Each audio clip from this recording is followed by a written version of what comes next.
Whoops. I was muted. It wasn't the microphone. Let me know if you can hear me now, Genesis. I forgot to unmute my mic. Let me know if you guys can hear me through the microphone. Just drop a 1 in the comments and hopefully you can hear me. So I was saying, welcome to Fertility Funday, headlines and hoo-hahs. Thank you, Telltale. Today we're going to talk about the tampon shortage, and we're also going to talk about the baby formula shortage and how could the U.S. Senate not pass the Pumping Act, especially given that there's a shortage. All right, everybody, thank you for the ones. I know you can hear me now. I'm going to go ahead and roll the intro, and then I'll be right back with you. What's up, fertility fam?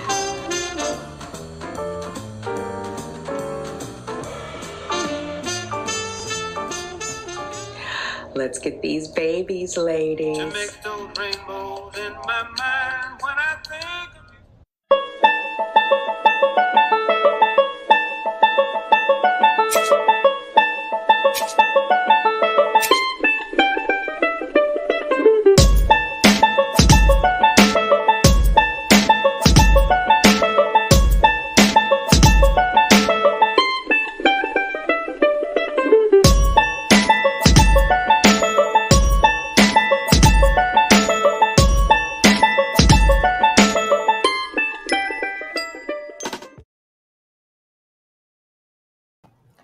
All right, we are back. I hope you have your beverage of choice. I have rosé. Let's see. Genesis is saying that's why I wanted to breastfeed when the shortage happened. I made the hospital supply my milk. I know that's right. Okay, ladies, welcome. Happy Sunday. I hope that, well, I guess technically today is the first day of the week. So I hope your week is off to an amazing start. We're going to start with the tampon shortage, and we're going to talk also about menstrual cups because we will not be restricted by the rules, right? So let's get into our first. I'm going to share my screen. And we're going to start with the first article. Okay, can you guys see that okay? I'm going to make myself smaller over here. Let me make that a little bit bigger for you. This way. Okay. All right, how the ongoing, look at those empty shelves. And look at this, there's a maximum of 2 units per customer. So anybody with a heavy flow, be damned. How the ongoing national tampon shortage may worsen period poverty. Who knew there was period poverty? If you knew, drop a 2 in the comments if you already knew. Drop a 1 if you didn't know. Tampons have become the latest household product to fall foul of supply chain issues. Reports of a scarcity of the menstrual product used by millions in the U.S. have combined with general inflationary pressure on the price of goods to create cost and access barriers. And then in here, simultaneous shortages of formula, tampons, and childcare hit parents hard. All right, the conversation asked Marnie Sommer, hopefully I'm saying that right, it's either Sommer or Summer, an expert on public health and menstruation at Columbia University, what was causing the current shortage and how it has affected the plight of low-income adults and adolescents who may already face barriers to sufficient high-quality menstrual products. This is news to me. I had no idea. I had no idea that in low-income areas you would have trouble getting menstrual products. Probably out of pure ignorance, because I guess if I really thought about it, it makes sense, but it was not something I thought about. What is behind the tampon shortage? There are a couple of things at play here. First off, it appears tampons are another casualty of the supply chain problems.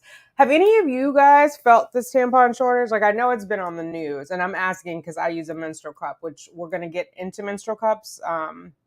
But has anyone really felt the tampon shortage? Like, I don't know. Do people buy months of tampons at a time? Is it a month-to-month thing? Like, has anybody gone to the store and not been able to get tampons when they needed them? So, first off, it appears tampons are another casualty of the supply chain problems that have been around since the beginning of the pandemic. But this has been compounded by a particular issue with the rising price of raw materials used in tampons: cotton, rayon, and plastic. On top of this, there has been the impact of the recent lockdown in China on production worldwide, as well as general staffing issues at manufacturers in the US. So you have a shortage of people, you have a shortage of materials, and then the lockdown in China is impacting production because people can't get out and go to work, right?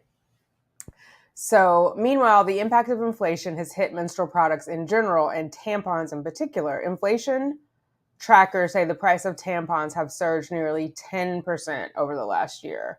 Does the shortage impact some women more than others? It is a good question. Unfortunately, no one has studied how the current shortage is affecting different women. It is just too soon. But we are hearing from organizations that help women who traditionally have difficulty accessing menstrual products, such as those experiencing homelessness and lower income women, that it is directly affecting them. These organizations are also seeing a shortfall in donations of tampons, which makes it harder to distribute these products to vulnerable groups. I have never thought about donating tampons. Like, I do clothes, going into winter, donating coats and whatnot, but I have actually never thought about donating tampons. Going forward, I would say let's donate menstrual cups, but everybody is not keen on those. But we're going to get comfortable because we're going to talk about them today. Nobody should know your hoo-ha better than you. And using a cup is the best way to get to know your own hoo-ha. Trust and believe. Cervix, everything. Okay, the shortage may affect women who use tampons more so than other menstrual products, such as pads or menstrual cups. And women who experience heavier bleeding will be hit harder by the rising costs, as they may need more tampons for each menstrual cycle.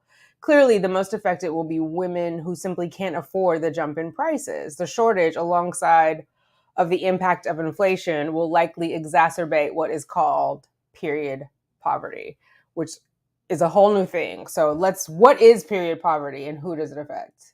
Because this is brand new to me. So period poverty is the inability to access sufficient quality menstrual products. And even before the recent price increases, many women in the US were affected by period poverty. Unfortunately, we don't have rigorous data on the extent or scale of period poverty across the country. So I wonder if it's US specific, or if it's around the world. So a study I conducted, whoever wrote this, in 2021 with colleagues at the CUNY School of Public Health, found that the pandemic exacerbated the problem of period poverty. Loss of income as a result of the economic fallout of the pandemic was a strong predictor of menstrual product insecurity. Which, behind food insecurity, I can't think of something worse than an insecurity on menstrual products. Because what are you using? Napkins, paper towels, like this. Ugh. Especially for women already on low incomes or with lower formal education. Respondents to our survey indicated increased challenges when it comes to accessing menstrual products. So there isn't a lot of data on period poverty. It isn't a subject that traditionally women have felt comfortable talking about. So we're going to talk about it. We will not be shrouded in ignorance. So alongside the financial burden, there is importantly the ongoing stigma and stress for women who are unable to access or afford menstrual products. Menstrual product insecurity can affect a woman's confidence to go about her daily life and create anxiety. Yeah, because I can't imagine you feel as confident if, say, you're using, I don't know, paper towels or something else other than like the official product. Like that's got to create a great deal of anxiety. So scarcity of tampon products drives consumer frustration. The links to all these articles are in the description of this video in case you want to look through all of them. So that was just kind of the basis of like what's going on. What are the alternatives for women among the tampon shortage? A number of other products on the market. Indeed, one thing I found out in a study of adolescent girls and menstruation was how overwhelmed they felt by the many options available to them. Our understanding is that many more women use pads than tampons. Then you have menstrual cups, which have been around for decades, but have seen a resurgence in recent years. They are environmentally friendly, but not every woman is comfortable with the idea of inserting cups, and the upfront cost can be higher. Then there's the period underwear made of absorbent materials is a newer product that some women use. Sorry, I'm messing with my microphone. But for women who are used to tampons, but are finding them difficult to access, pads may be the easiest substitute. So that's the first one that we're looking at. Does that resonate with anybody? Like, I am not sure what. Okay, Kitty's saying, I love, let me get myself back in there. I love period underwear, cloth pads, and reusable cups. Yes.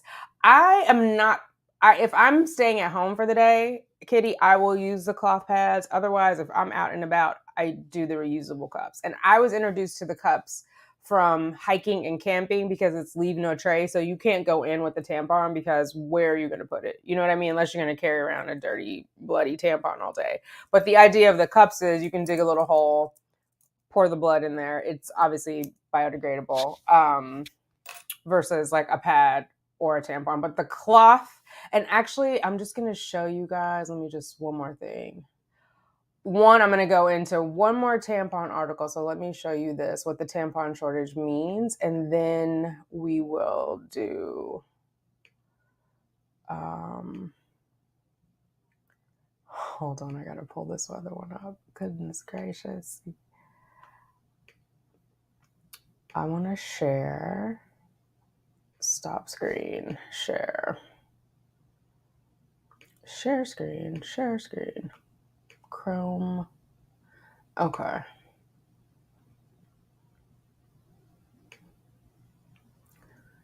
So you guys should be able to see that. Let me go over here. Yeah. Okay.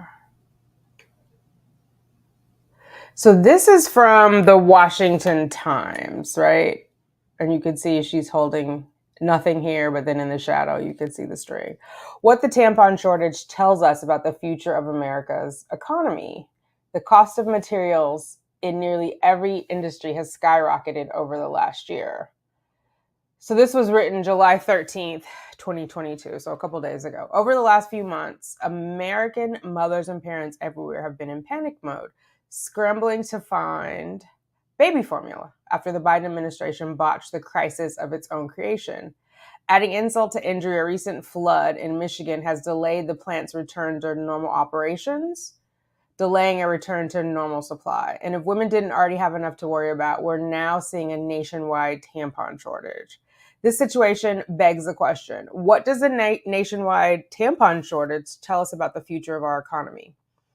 After photos from consumers surfaced on the internet showing images of empty shelves, Procter & Gamble, one of the leading manufacturers of menstrual care supply products, admitted that it's aware of consumers' struggles to find tampons in stores and online. Some say this has been going on for months, even though the shortage is just making headlines in the last few weeks. A few testimonies from women online say they must travel between at least 3 different retailers before finding a singular box of tampons. And even if a box can be found, get ready to pay more, according to data from Nielsen. The average cost for a package of tampons is up nearly 10% from last year, with pads and other menstrual products experiencing an over 9% price hike as well. So it's not like you can even just say, okay, I'm not going to use tampons while this is going on. I'm just going to go to these other ones. It's still 9% up versus the 10% up. The cost of materials in nearly every industry has skyrocketed over the last year as the producer price index, or PPI, is at a current level of 138.6, up nearly 11%. So that's kind of crazy. But what can we do about it, right? I have not tried period underwear, Kitty, so that one is interesting to me. I don't know. I don't have enough information about it. I am going to talk to you guys about the cups. So if I can add this to the stream. There are some different kind of cups. Most of us in the TTC community have heard of this, like soft disc. I think it had another name and it got rebranded, but soft disc is a period cup. It's probably the easiest way to kind of get in the period cup game, if you will, the menstrual cup game. It is, first of all, there's 2 of them. So I think you can reuse them once. I personally have reused them more than once, but I think they recommend once and then you throw them away. So it's not as eco-friendly as these other ones, the silicone ones. because these you can rinse out and use again and again. I don't remember the brand that I have. It might be Diva Cup, but it came with two. So you can have like one in use and then one that you're cleaning, drying. This one is purported, the soft disc is said to last for 12 hours. That was not my experience with it. Again, it's going to depend on your own period, like how heavy your flow is. On certain days, it might be heavier than others. I don't feel like I have a heavy flow, but I will say like probably day 2, 3 are the heaviest of it. And on those days, I was definitely like, if I went to work, I was changing it at least twice. So it was definitely not a 12-hour situation, maybe 3 times. So, and this one is a solid cup. The premise of all of the menstrual cups is there's a ring at the top that is going to wrap around your cervix, right? Because your cervix is where the blood is ultimately coming from. And the cervix, more or less, is shaped like what we have up here on the right-hand side, like this red. It's more or less shaped like that. And so the top ring is going to go around the top of your cervix. These, as you can see, they have a little hole at the bottom. Does that mean all the blood is going to come pouring out? No. Once it's full, it will, but it helps with the suction. Whereas the soft disc, I don't know if you guys can see where I'm pointing. Let me just talk it through. On the top left-hand side, hopefully that's left for you guys, is the softest. There is no hole in it. It is a cup. It grabs onto the top of your cervix. This part sits there. And the thing is, this inside is not structured. What do I want to call it? The cuppy part of the cup, I guess. The part that goes around the bottom of the cervix. This is not structured. It's just open, which is why a lot of people, when they're doing at-home inseminations, they'll use that because there's no pulling motion against your cervix. Whereas these guys are, so the top right-hand side and the one in the middle, and they come with these cute little bags. You can pop them in your purse. They are pulling your cervix down and stretching it out, right? So if you have long fingernails, I would start with the soft disc. If you have long fingernails, these, the one in the middle and the one on the right, are going to be a little harder to get on and off because you're going to have to put the tip of your finger into the top of the cup to pull it down, right? Because it's basically just suction cups onto your cervix, and then it works with gravity to pull everything down. Because of the density of blood, it doesn't just leak through here. Now, if it gets overly full, it will start pushing out. And that's the thing, like when you first start wearing a cup, you don't want to mess around and just hold it as long as possible, because once she blows, there she blows, right? It's like it's all coming out at that point. It's not like if you had a tampon or you had a pad and there would be a little bit of a leak. You have all that liquid then trying to get out all at once. So you don't want to, I mean, you'll feel it, but it may be too late to get to somewhere to take it out. Yes. Why do you think they're creating shortages, Genesis? What does it get them to run out of product?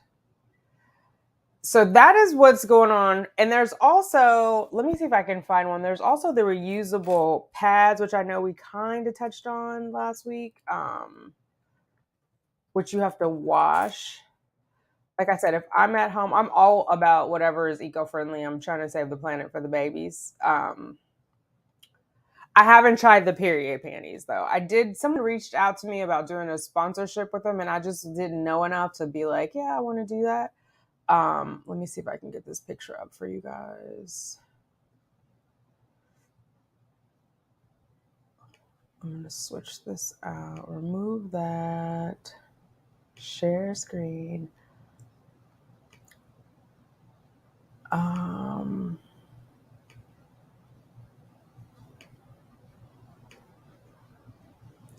This is a lot easier without rosé, I will tell you that.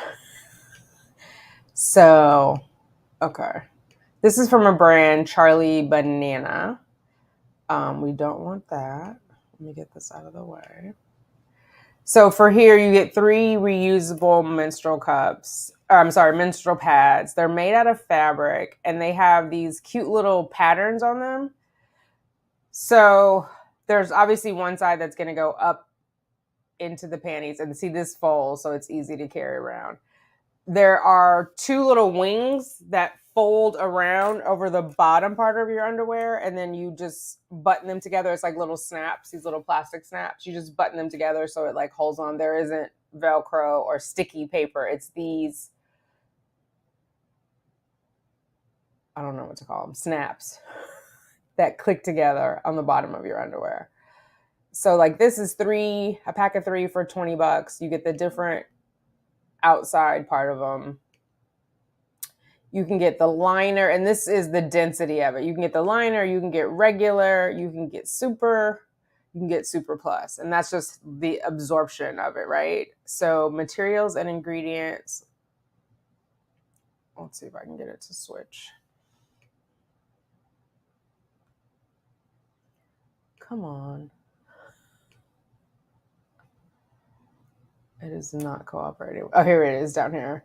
Polyester, polyurethane. The lining is polyester. The inner layer, which is the absorbable part, 88% biconstituent fiber. So 80% polyester, 20% nylon of this biconstituent fiber, and then 12% polyester. And it has a little tote bag. These are made in China. They're made all over, but this is kind of a sense of what it looks like. You will be carrying a dirty pad with you at some point, depending on how you time it. Like I said, I usually use these while I'm at home.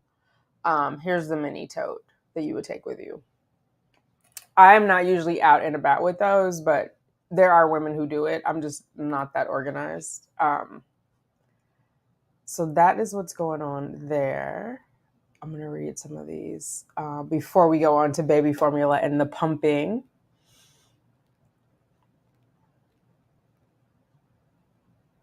Ooh, there's a lot. Okay. They are making these shortages to make us buy certain things. Well, we can get around that. If you get a menstrual cup, you don't have to worry about a tampon shortage. Or if you get reusable pads, you don't have to worry about a tampon. Hey, Tangi, I use June cups and period panties from Amazon for backup. Okay.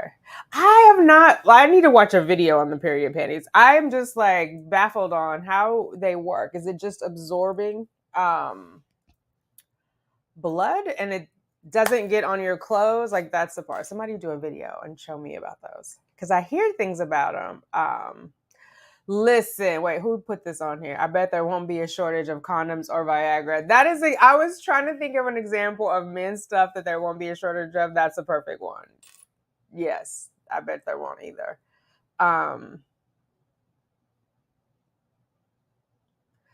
Chicken wing shortage, but no other parts. Don't they have 2 of everything? Oh my God, I don't know about this. I honestly, for years, Genesis, like for real, I've thought the chicken wing thing was always a hoax because they only have 2. I felt like somewhere they're growing chickens that have 6, 8 wings. Because there's always way more chicken wings than anything else, but there are 2 breasts, 2 wings, 2 legs, 2 thighs. But where do you go and just get like a bag of, I don't know. I see bags of chicken wings like 40, 80 pieces. I never see a bag of like chicken breast, 40, 80. You know what I mean? Like sometimes I see chicken wing bags that look the same as like shrimp bags, but shrimp go one by one. Chicken wings, it's 1 chicken, 2 wings. So I always wonder about that. Hey, Neo Soul Writer. My sister's church was having a food drive for women in her area that need it. My sister bought only tampons. Oh, good. See, I never thought about it before. I definitely will the next time I get to a drive. I stock up on tampons every chance I get. The cups are a mess in a public place. Like, how can I take out, rinse, and put back in a public place? A bit messy. Yeah, so I have like a little tiny water bottle that I use. You have to use it anyway because otherwise you're going to get blood on your hands. Like a little bitty tiny squirt bottle and a little pack of wipes helps with it. But yeah, it's not like, I mean, and depending on what tampons you use, it's not like you're not going to get any blood on your hands, right? Like OB tampons are completely without an applicator. So you have to insert it with your finger. You're going to get blood on your hand. Like it's your own blood though. So you know where it's been. Egg prices from $4 for organic brown to almost 10. They are doing all this to get back all the relief money. So why not use what women need and families' food? Oh my God, you got a whole conspiracy theory going on, ma'am. I don't know about the eggs. Neo Soul Writer. I use reusable pads and take a backup wherever I go. I rinse it out if I need to and bring a period bag with me. I don't use disposable tampons or pads, so the rinsing is part of the process. Yes, exactly. The disposable are just not good for the environment, right? Tampons or pads is just filling up landfill, landfill, landfill. So I think the more that we can use reusable things, it saves us money in the long run. It saves the planet in the long run. A menstrual cup. I think that's a menstrual cup. It reminded me of Johnny Depp, a mega pint. Yeah, it's cost effective. It's good for the environment. Definitely. 2 cups, industrial pad, and tampons, all to not leak and be embarrassed. It's like an adult diaper bag. The stigma of a cycle is crazy. I stick to big pads and go. Nice. I know we talked about this a little bit last week, and like I just can't do the pads out in public. I don't know why. It just feels awkward, squishy. My clothes don't fit. Yeah, so this is a good point. Menstrual cups help reduce the toxic load to our body, Shar. That is 1,000% right. Right, you don't get TSS, toxic shock syndrome, like you do with tampons, because it's just holding in the toxicity in your body, which is why they highly recommend that you switch them out at X amount of hours, where you don't have the same thing with the menstrual cup or with a reusable pad. And so you would think there wouldn't be a stigma in 2022, but there is. And with the rise of the disposable tampons and pads, that means the price in cloth pads, panties, and cups will go up. The good thing about the cups, though, Neo Soul Writer, like once you have your 2, you're good. You don't have to keep. Now, some of them can be up to like $60. It depends on what you need, but that's what I'm saying. If you start out with the simple ones, that actually there's semi reusable, and then build up to it and see what feels good for you. But even using like a menstrual cup, those disposable ones, like twice, is still better than that would have been like 4 tampons for each day, 8 tampons. So why not? Oh yeah. So see, Kitty, you use the one softest per cycle, then throw it out. I did that as well at some points. Depending on how much I had to go in the office, if I had to go in, I would take a second one with me just because the soft discs are a little harder to clean, like with a water bottle, whereas the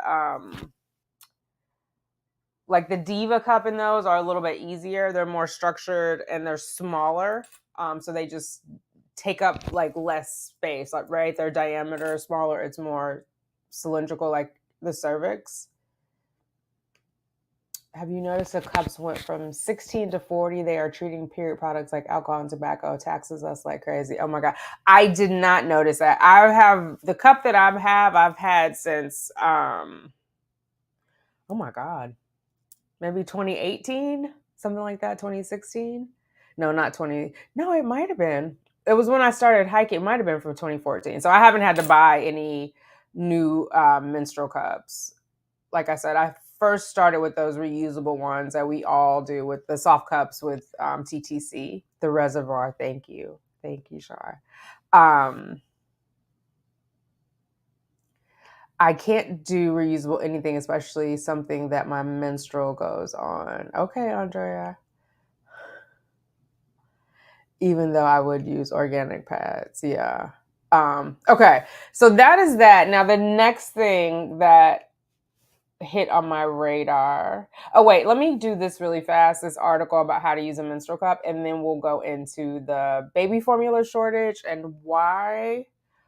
What the hell were these U.S. senators thinking when they did not pass the pumping bill? Because what? Why wouldn't that have passed? Okay, let me go.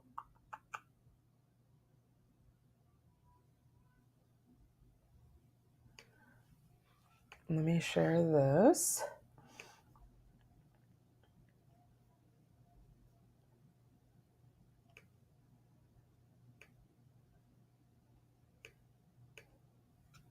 All right. We can't tell you how many times we get the question, I bought my cup, now how do I use it? Consider this your complete guide to how to use a menstrual cup, written by initially skeptical menstrual cup users. So you've got your cup, or you're yet to take the plunge, in which case we suggest buying a flow cup. So they're selling their own stuff. And you're looking at it thinking, how do menstrual cups work? Simply put, you've got yourself a bell-shaped sanitary product designed to collect menstrual fluids that sits against the vaginal wall behind the pubic bone, just below your cervix. Some of you have never inserted a sanitary product before, and others may be all aboard the tampon train thinking this cup is significantly bigger and doesn't come with an emergency eject string. What have I got myself into? Yeah. I also want to say, because I saw some random comments, you can, not that any of us here are virgins, but in case some young person stumbles upon the stream, you can absolutely use a tampon if you are a virgin. You can absolutely use a menstrual cup if you are a virgin. This is just going up to your cervix. So it is, I don't know. I saw this whole video where I think it was like a joke for awareness, but they were like shaming this girl because she was doing a parody, something like a reel, and her grandmother was talking to her and like fishing to see if she was using tampons to equate that to not being a virgin. Obviously, we know you can be a virgin and use tampons, but I just want to say that in case some young person stumbles by this video. One of the biggest menstrual cup benefits is how it reduces your personal waste from 15,000 tampons or pads to 4 to 5 menstrual cups in a lifetime. Yes, girl. Call Greta Thunberg. We're on Team Mother Nature. Yes, I know that's right. So preparing a menstrual cup. Step 1 when dealing with the menstrual cup is always to take a deep breath. We'd recommend repeating step 1 as often as needed, because the thing about women's bodies is when we get nervous, stressed, or frustrated, they go into muscular lockdown, which makes using a cup a little more difficult. So breathe, be calm, and think about all the landfill you're no longer adding to. Step 2 is to boil your cup or submerge your cup in boiling water for 5 minutes. This sterilizes the cup and makes sure it's squeaky clean. After doing this, wash your hands, because we are busy multitasking women and we don't want any germs touching our perfectly sterile period cup.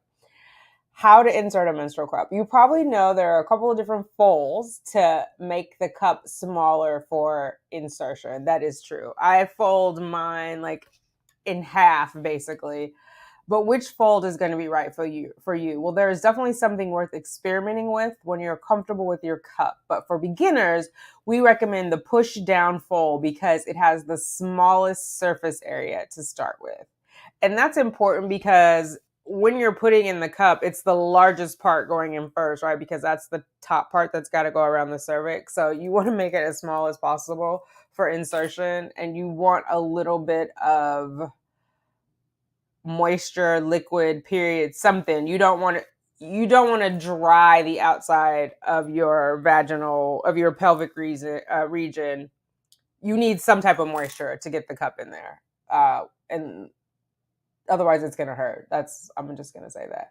And obviously, it's easier if you wax or if you're shaved. It's not impossible if you have a little carpet, as they say, but it could potentially snatch and catch, which is going to make it more painful. So I've done it both ways, but I just find like being completely waxed makes it easier to get in. Your mileage may vary. So push down on one side of the cup into the center of the cup and fold it in half. There's videos. Again, this will be linked. So here it is. Pro tip: wetting your cup before inserting it often makes the process easier and more comfortable. Yeah, you don't want like just completely dry cup, completely dry external area coming into contact, because it's a lot of friction and it don't feel good. So next, we're going to insert the tall side of the cup into the vagina towards the spine. Once the cup is completely inside the vaginal canal, it should pop open, but this doesn't always happen naturally. We recommend turning the cup by the base a few times and then running your index finger around the bottom of the cup to feel for any folds. When the cup is properly inserted, you should feel no folds, and the best part, you should be able to stand up, walk around, and not feel it at all. That is the beautiful part of a menstrual cup. When it is in, you don't feel anything. It's not bothering you. When you first start doing it, definitely use your forefinger. You want to make sure that your cervix is inside of the cup, right? If you have smushed the cup up onto the side of your cervix and the opening of your cervix is not inside of that cup, you're going to have a lot of leakage because the cup has to catch what's coming out of your cervix. So the cup has to be covering the opening of your cervix. So obviously, if you put your forefinger in there and you feel, it's like basically, I don't know, like a nipple. For those of you guys who have been doing your own monitoring and like checking your cervix to see how high it is and how open it is for fertility, you're already familiar and comfortable with it. For those of you who are like, I've never touched my cervix, I would recommend trying it out before you have your period and just becoming familiar with your inside. So you want to put your forefinger in there, go up, and actually a little bit to the back, and you'll feel it. It's just like a round, it's like a donut, really, like when it's flatter up. When you take the cup off, it's going to be stretched because the cup has been holding on to it all day. So it does elongate your cervix while you have the cup on, but otherwise your cervix should feel like a little donut, hole and all in the middle. So, well, not a complete hole, but it should be, it feel like a dip in there. So the best position to insert your cup is sitting. We recommend over the toilet. Some people like the sumo squat where you square up to your imaginary opponent and squat down. I like the squat and lift. So I usually have like one leg up on the toilet and then do the sumo squat. If you're really struggling and no amount of deep breaths in the world is making it happen, try lying on your back with your knees bent. That's a whole other level of insertion. So hopefully you have a bathroom that's close to your bed because that's a whole other level. But I definitely would recommend doing it trying it first when you don't have your period, at least becoming familiar with your insides if you're not that girl yet. Just so you know where your parts are. Okay, so now the cup is in, girl. Yes, look at you go. Have a cookie. You've earned it. So you now have up to 12 hours to go about your life. Freedom is here. You can swim, run, high jump, or even just go to school without having to awkwardly scurry off to the bathroom every few hours to change your tampon. And as for the nighttime, you'll enjoy a solid 8 hours where you can lay as a starfish as you like without destroying your sheets. Yes, please sign us up. Removing it, when it comes to removing it, people visualize the worst. And I know you guys were saying that, some of you ladies were saying it last weekend of like, it looked like a CSI crime scene. This is also a learned talent skill. Again, it is a cup. It is around the top of the cup is hooked onto your cervix, right? And it's creating that suction and using gravity to pull the blood down into the cup. Well, you have to go in and break the suction. So I would recommend putting your finger in and hooking it across the top of the menstrual cup and pulling it down to get air in there, and then taking the bottom of the cup and pulling it. Do you have to stick your finger in there? Some of you guys are like, oh my God, that's so gross. No, you can just pull from the bottom, but the suction is going to be working against you because it has sealed around your cervix. So it's easier if you put your finger in there, like your forefinger, and just break the seal and then pull it down. It feels better to your cervix. You'll have to trust me on that one. But if you don't want your other finger in there, you can pull. It'll eventually come down. I promise. So when it comes to removing your cup, okay, so there are running jokes about emptying your menstrual cup, causing your bathroom to look like a crime scene. We talked about that last week. But that's honestly like telling someone the first time they try to cook pasta sauce, the entire kitchen is going to be painted in bolognese. We are ladies. We got this. So when removing your cup, it's important to repeat step 1, deep breath. It's not uncommon for you to panic a little your first time removing the cup. You're going to reach for the stem of the cup, and if you can't immediately grab it, your brain's going to tell you it's stuck forever.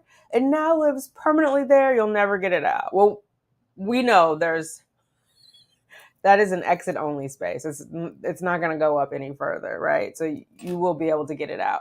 But it's like you pull on the tip of the menstrual cup. I can't, in the same way that the first time you had to pull a tampon out, you were like, is it going to come out, or can I find the string? It might be a little bit of that panic, but just know it's an exit only area. So you're going to be able to, like, it can't go any further up inside of you is what I'm saying. So, because I know you're like, exit only, but I put this in. So anyway, the cup cannot get lost inside of you. It can only hang out in the vaginal canal, which is a different size for everyone, but generally between 3 to 6 inches. For lots of women, peeing helps because the right muscles clench and move the cup down closer to the vagina. We know that's TMI, but isn't this whole article TMI? So grab the stem of your cup and wiggle it down. There will be some resistance, which is a good thing. The cup stays in place during the day because it creates a seal against the vaginal walls. And that's what I'm saying. That seal, I like to put my finger in there and break it. Break the seal just so that it comes out easier and we're not like messing with gravity and all that fun stuff. That's why it won't fall out during a triple reverse somersault dive off an Olympic platform. Yeah, it's in there. Like swimwear. Well, no, hopefully your swimwear is not in there like that. Once the base of the cup is again outside the vagina, push your index finger into the side of the cup. This will break the seal and allow the cup to be removed. See, I put my index finger in there first. I just find it's easier to pull the whole thing out and keep it upright and keep all of the product upright. And so then once it's out, I just take it and dump it into the toilet. But your mileage may vary. It gets easier, I promise you. The first time you do it, just like with anything, it's a little more awkward. It gets easier the more that you do it. And you sanitize them, so you might be surprised how little blood is in the cup after 12 hours. We've been changing pads for so long, we've never actually known how much we bled. If your cup is full after 12 hours, you might want to remove it more regularly. If it's not, then you can happily change it every 12 hours and go about your day. So yeah, the first time you start using a cup, you're not going to know exactly like how much it is. So maybe you, just for your own sake of comfort, want to check it at 8 hours. But again, if you've put it in right and it has that proper seal around your cervix, it's not going to leak. It's doing its job. So empty the contents in the toilet or down the sink. Some people like to remove it in the shower because the blood exits stage left with no mess at all. That is the easiest way, actually, is to take it out in the shower because everything goes away all at once. So rinse the cup with clean water or tissue. We recommend water because it doubles as a lubricant to help reinsert the cup. So at that point, within the 12 hours, you can actually use the second cup. I know some people don't want to reuse that. I get it. You can use the second one or you can rinse that one off and reinsert it. Again, it's 12 hours. So like if you started work at 8, let's say you left your house, I don't know, 6:30. So you have until you left your house at 6:30 a.m. You have until 6:30 p.m. to change that. So hopefully you'll be home by then, but if not, you can bring your second cup if you're a little squeamish about, oh, it's not going to be clean. It's really not going to be dirty. I mean, you've rinsed off the blood. It's going back into the blood. It hasn't been like hanging out on a counter collecting bacteria, if that makes sense. So, all right. So once you've done that, it says, and now you're a menstrual cup goddess. Remember, deep breaths, be chill. You're doing more for the environment than most political leaders. Water is your friend. Keep your cup clean. Keep your hands clean. And feel free to do a cartwheel anytime the cup is in. And I will say, I'm the girl that people talk about at work because I wash my hands before I go into the stall and after I come.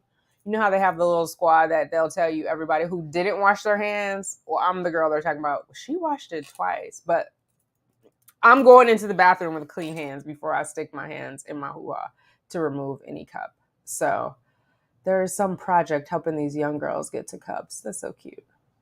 But anyway, this is linked. So, okay. So that's what we have going on there. I'm going to stop sharing that. Uh-oh. Wait, no, Mrs. M, don't be afraid. A little worried, but I'm a fighter. I'll have to get this right. I'll take the option of trying. Yes, just try it before. I'm telling you, it's the first time it's awkward just because it's like, I don't know. I always equate everything to when I first started learning to make fries at McDonald's. I know this is crazy. It was so difficult and I was afraid of burning down the restaurant and everything else. And then by the time I ever left McDonald's, I could have done it in my sleep. It's that you don't have that muscle memory yet, right? And you may be embarrassed about touching your own vagina. You may be embarrassed about touching your cervix. You may be embarrassed about your period blood. It just depends on where you are with your comfortableness. But you will have a new appreciation for your womanhood, your flower, everything. Like after using the menstrual cup, I promise. It's not gross. It's not messy. You may have a crime scene the first couple of times, but take your time, go slow, and honestly, doing it in the shower when you're first starting is probably the easiest. Just because there's copious amounts of water, right? So if you want to pull it up, you put like a leg up on the ledge of the bathtub and squat and take the little nipple part of, let me show you, this little end part.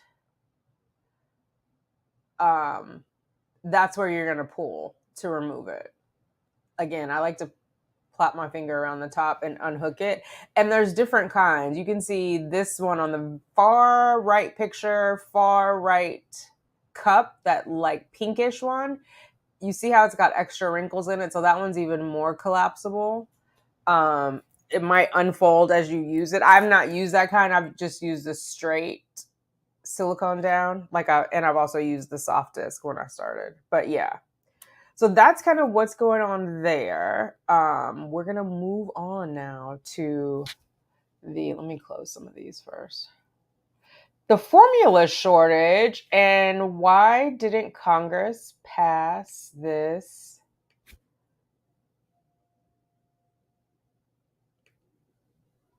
Let me see if I can find it. FDA. Okay, I have the link somewhere. Let me just make sure I get it.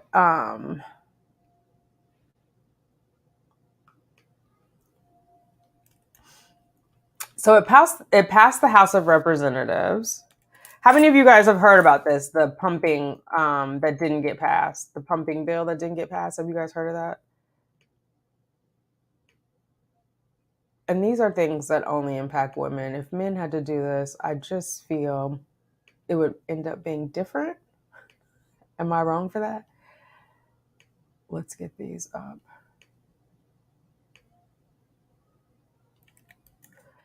So before we get to the pumping, let's look at what the hell is just going on with the baby formula.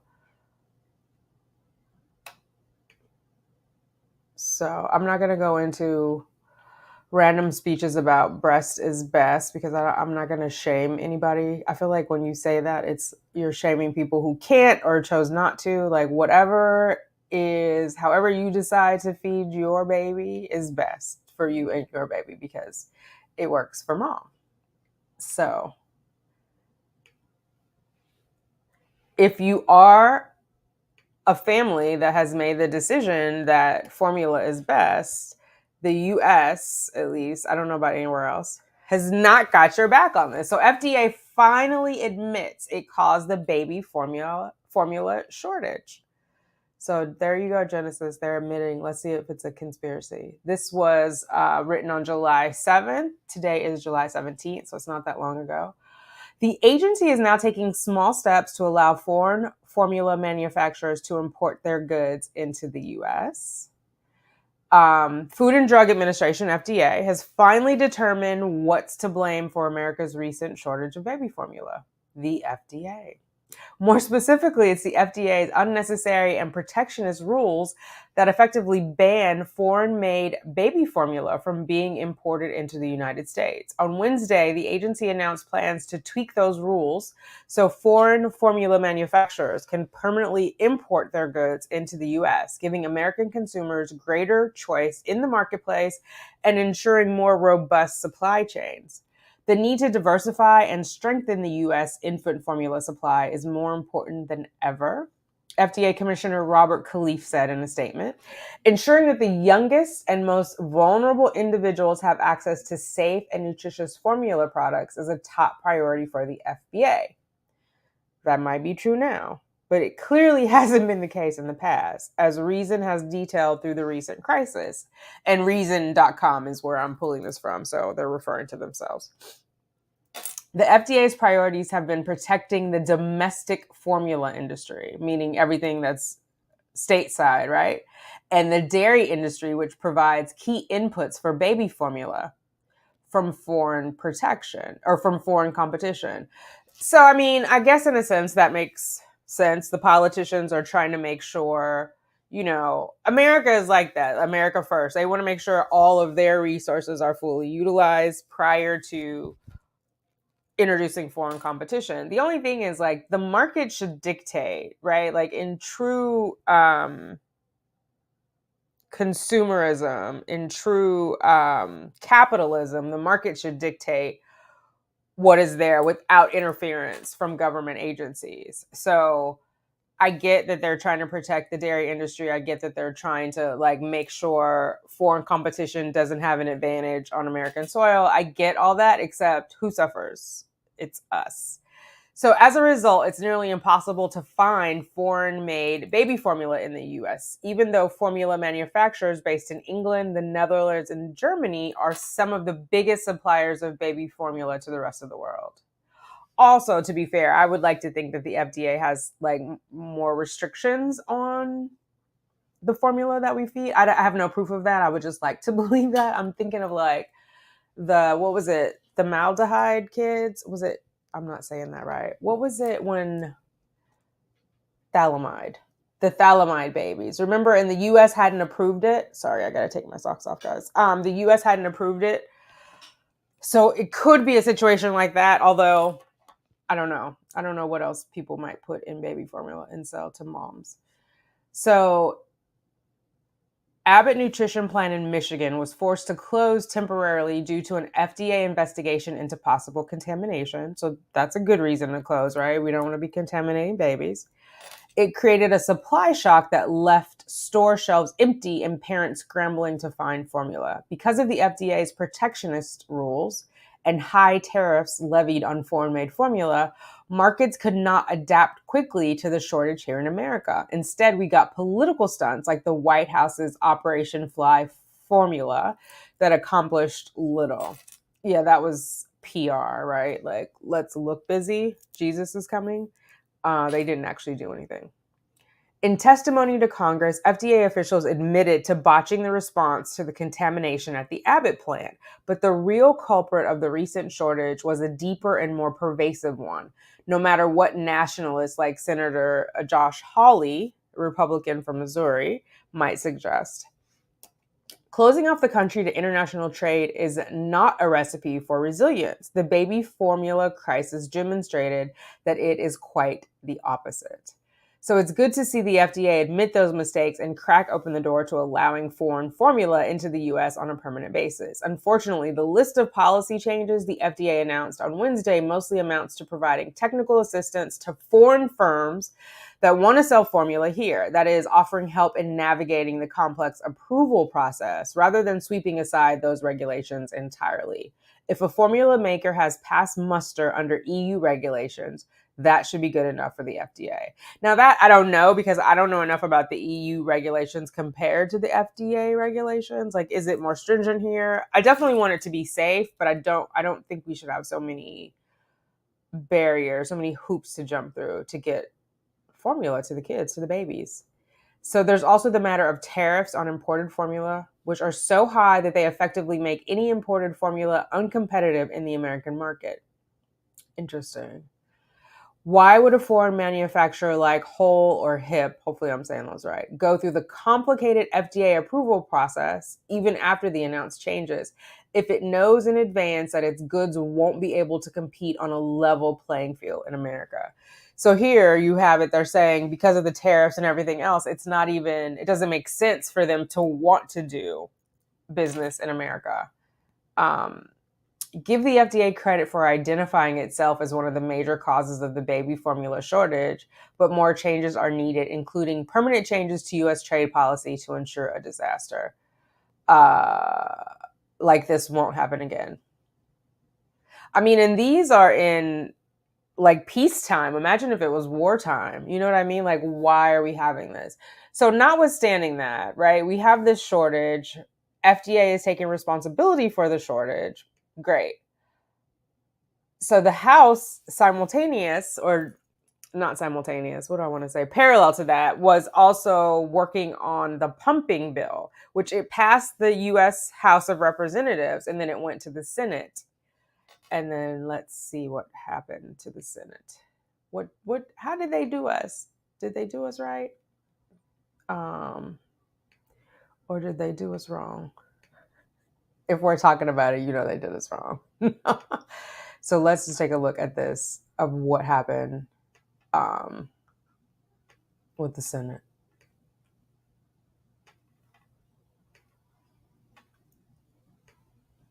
All right. Oh my goodness. All of these ads. Sorry, guys. So here we have it. This was on, what date was this written? June 26th of this year. And this is the Connecticut Mirror, the CT Mirror, Connecticut's nonprofit journalism. Senate fails to pass breastfeeding law for 9 million working parents despite calls for flexibility amid formula shortage. This is the fuckery of politics, right? There's a formula. Oh my God. More rosé, please.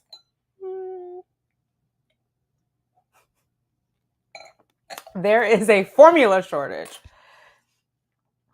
And they don't pass. So the Pump Act failed to pass the Senate last week. Senators are now eyeing another bill, the Pregnant Workers Fairness Act, which would also expand breastfeeding protections for workers and appears poised to pass soon.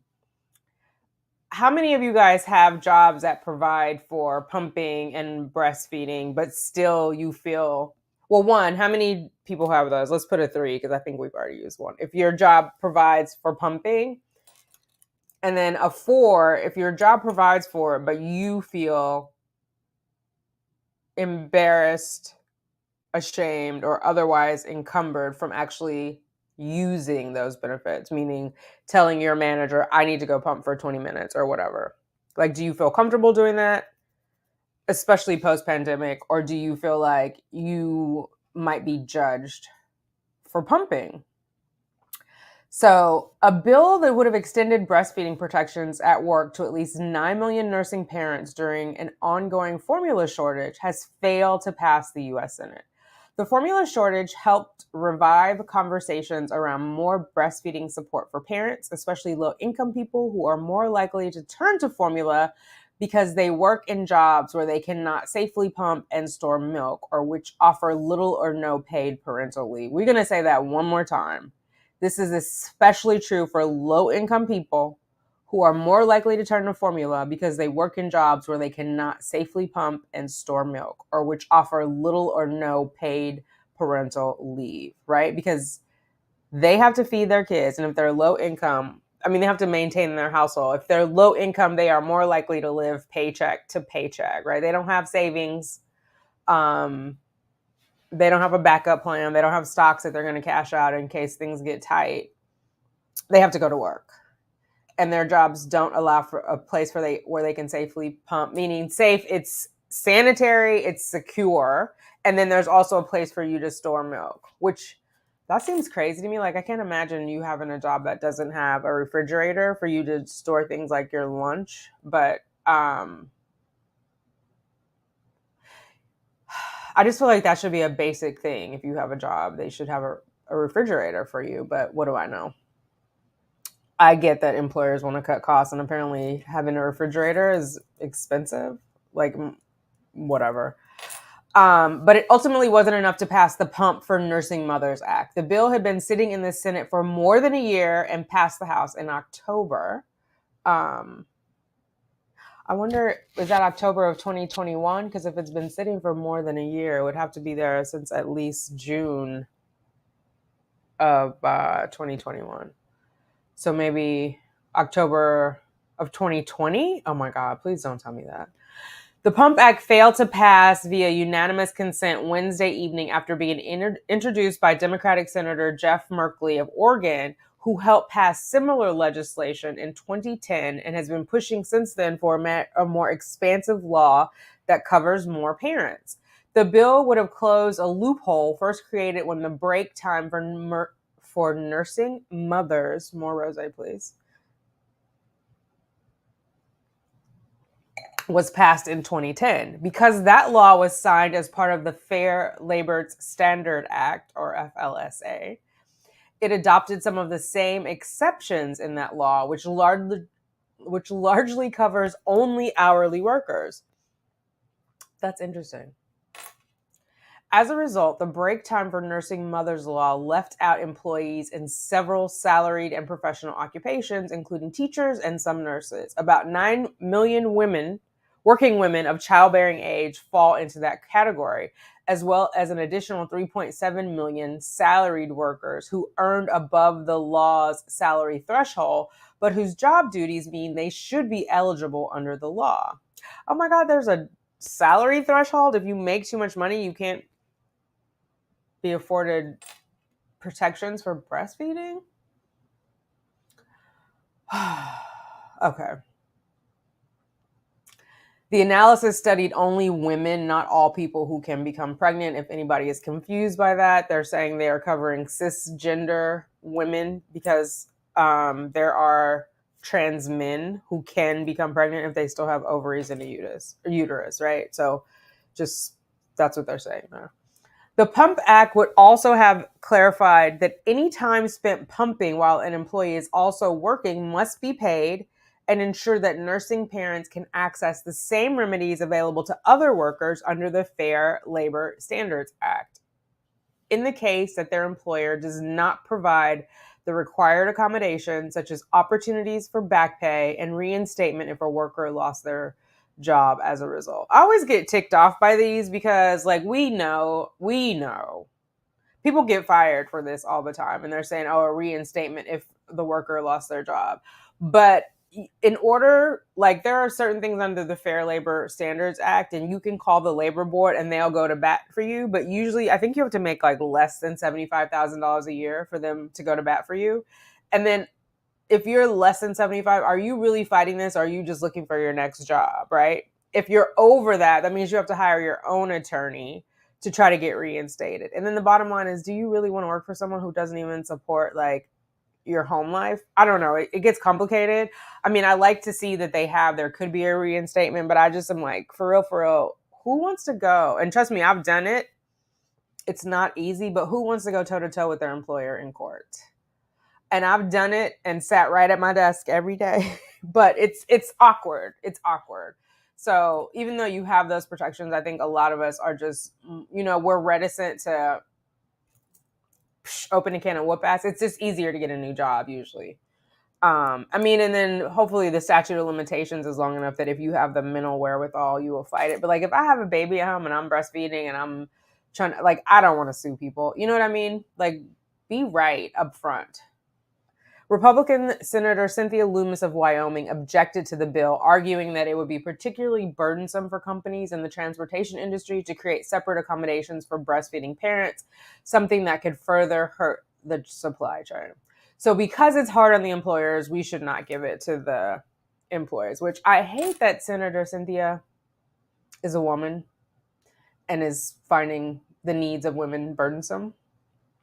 But I feel like breastfeeding also is a man's issue too, right? Like, it ultimately impacts your child. If you are able to breastfeed, there's a lot of data about why that's super beneficial for your offspring. And to be told ultimately that you can't because it would cost your employer more money, it feels kind of shitty to me. I don't know. It feels kind of shitty. So Merkley said on the Senate floor Wednesday evening that the bill had been structured to address the needs of diverse industries and that the railroad industry Loomis cited hadn't expressed concern. So bam! What's her name? Cynthia, you speaking for the railroad company, and they hadn't cited those concerns. How hard is it to let somebody have a break on a train to pump? I mean, I don't know. And have you guys seen those? There's somebody I watch. I think it's like One Pink After Four Blues, or I can't remember her channel name, but she had a bunch of boys and then she had a little girl. She had 2 preemies. But she had those pumps, like they just automatically, like you put them on inside your bra and they just keep pumping. Have you guys seen those? They're probably super expensive, but you can just walk around and wear them. Now, a lot of employers will give you pumps, like breast pumps, as part of your maternity thing. Now, they should give those out that automatically pump. If you don't, and then you just have to supply a refrigerator, right? Or provide that employee can get like a dorm fridge or whatever and plug it in at their desk. Um, just make it make sense, guys. So we have solved this problem in much more difficult situations. I'm very disappointed that today, because of my colleague from Wyoming's objection, the women, the mothers, the babies, and the families lose. Another bill, Republican Senator Mike Lee's Formula Act, also failed to pass via unanimous consent.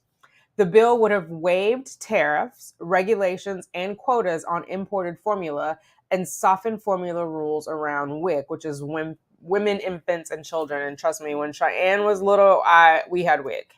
That was a godsend for me.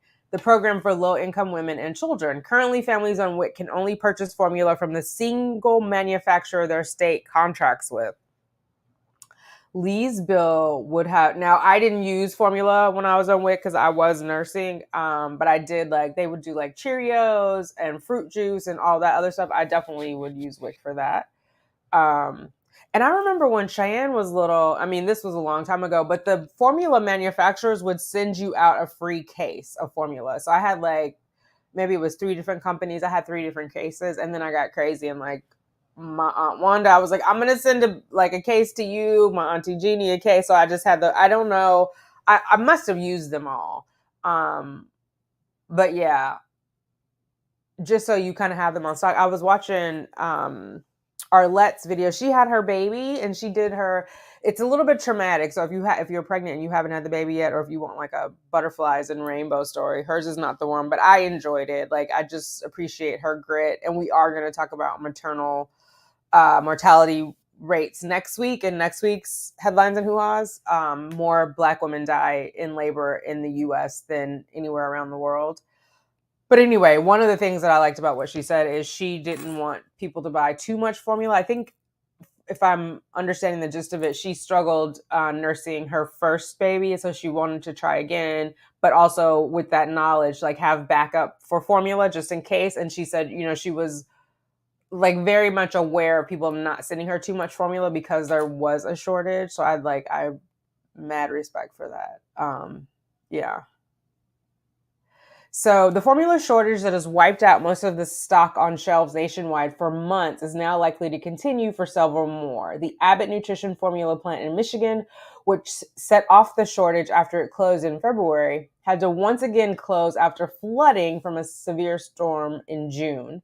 That will likely lead to weeks of delays, even as the Biden administration works to continue importing formula. In some states, as little as 10% of the usual formula stock is currently on. Wow, as little as 10%. So 90% of the normal formula stock is just poof, gone. All right, so the Pump Act's failure to pass as the formula shortage continues was a blow to advocates. I just don't know how they justify that. You guys, we vote for these people. We need to stop voting for the fuckery. Because why? The government, our elected officials work for us. If they're not doing what we want, we have to vote them out, right? Get involved in your local government. I know people are like, oh, I don't want to watch the news. I don't want to know. Just check here. Sundays, Headlines and Hoo-hahs. We're going to tell you about everything that's going on that's affecting your hoo-ha, or affecting you because you have a hoo-ha. We know all senators agree that no one should have to choose between providing nutrition for their children and their job. We are confident today's disappointing vote is not the end of the effort to support breastfeeding workers, says Sarah Braffman, Senior Policy Counsel and the director of A Better Balances DC office, the lead advocacy organization pushing for the Pump Act. We will continue to work to pass the Pump for Nursing Mothers Act and the Pregnant Workers Fairness Act, another bipartisan bill that is ready for a vote and will also provide critical lactation accommodations. The Pregnant Workers Fairness Act, which has been sitting on the Senate since the House passed it in May 2021, so over a year, and would provide another opportunity to strengthen protections for nursing parents, does appear poised to pass soon. So look up the Pregnant Workers Fairness Act and see if it's something that you feel is important, and then get in your senator's inbox and your representative from the House, get in their inbox and let them know, hey, this matters. Do your job. So senators reintroduced it last week and had strong bipartisan support, led by Democratic Senators Patty Murray and Bob Casey and Republican Senators Bill Cassidy and Richard Burr. Business groups, including the U.S. Chamber of Commerce, have also supported the bill because it would clarify expectations for employers. It's good to let employers know what you expect of them, what is legally expected of them, right? Because then they don't have this like wiggle room of like, we weren't sure, it was fuzzy.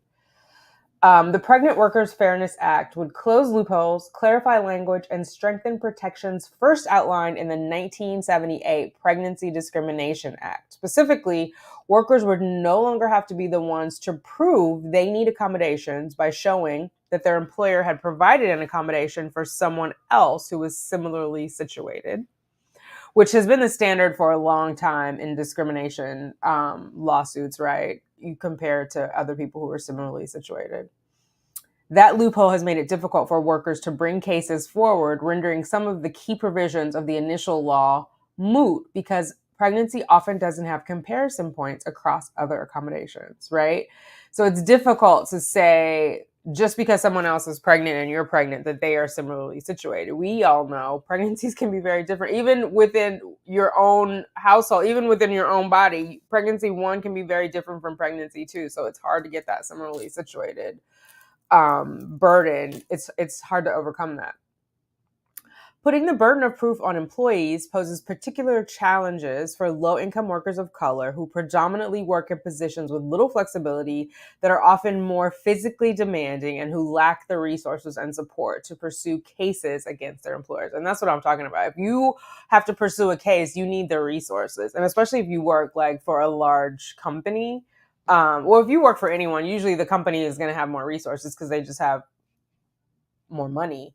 So it gets more difficult. So I'm thinking of like Amazon workers where you're hearing how they have to pee in cups and all this other stuff. So if you're like a pregnant person at Amazon and maybe they're paying you $22 an hour and that's a lot of money for you, are you going to really sue them?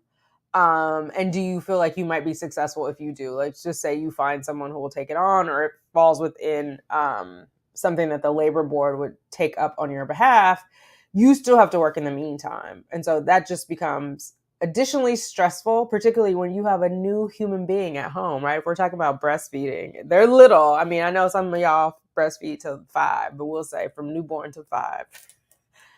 That's what you want to be focused on. You don't want to be fighting your employer. And a lawsuit, if you haven't been through one, a lawsuit is stressful. Don't let nobody tell you otherwise. It is extremely, extremely stressful. It will test your mettle for sure. So the Pregnant Workers Fairness Act also extends its reasonable accommodations requirement to workers facing limitations related to childbirth and other related medical conditions, including breastfeeding.